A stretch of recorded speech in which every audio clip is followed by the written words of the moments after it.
U.S. Army requests $5.5 billion for ammunition.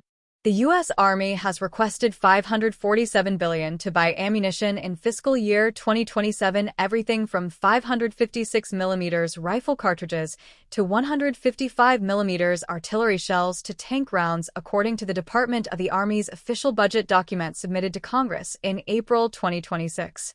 It is the largest single-year Army ammunition request in recent memory, and the breakdown of where that money is going reveals exactly what kind of wars the Pentagon is preparing to fight.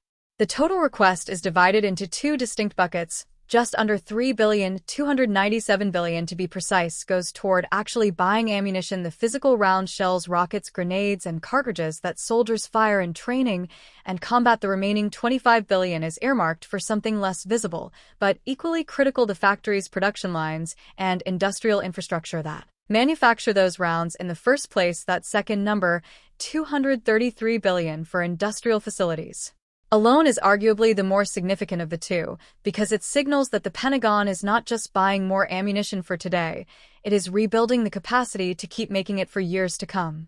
The line items inside the request paint a detailed picture of Army priorities. At the rifle level, the Army is asking for $114 million for 556mm cartridges, the standard round for the M4 carbine, and $536 million for next-generation squad weapon ammunition, the newer caliber being introduced to replace older small arms across the infantry for heavier weapons. The request includes $421 million for tank cartridges in the 105mm and 120mm range, the rounds that feed the Army's Abrams fleet artillery gets.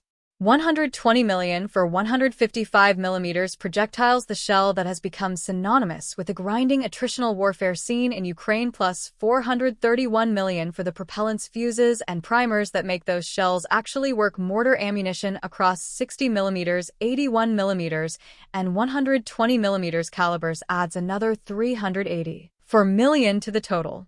None of these are exotic or experimental systems. They are the workhorses of conventional ground combat, the ammunition types that armies have consumed in enormous quantities in every major land war of the last century, and that Ukraine has burned through at rates that stunned Western defense planners. When the war began in 2022, what changed after Ukraine was not the types of ammunition needed, it was the quantities, and the dawning recognition that the United States defense industrial base was not configured to produce them fast enough to matter in a sustained high-intensity conflict.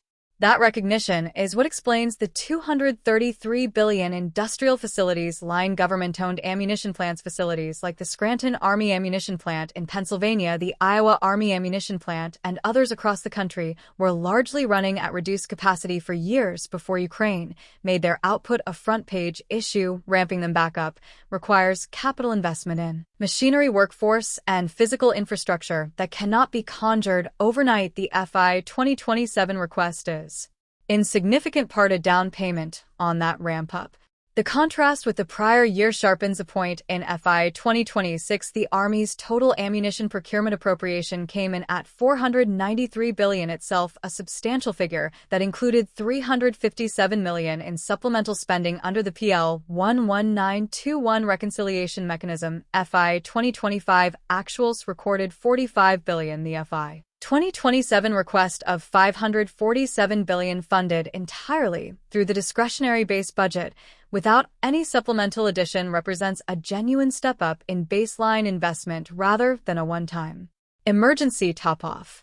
The Army's ammunition budget does not exist in isolation. The Department of War's broader FY 2027 submission spans a $15 trillion total request, with munitions replenishment identified as a cross-service priority alongside shipbuilding and missile procurement. For the ground force, ammunition is the most fundamental consumable of all. Without it, no amount of sophisticated weaponry matters. The FY 2027 request acknowledges that straightforwardly putting more money into shells and the machines that make them than the Army has sought in a single budget cycle in years.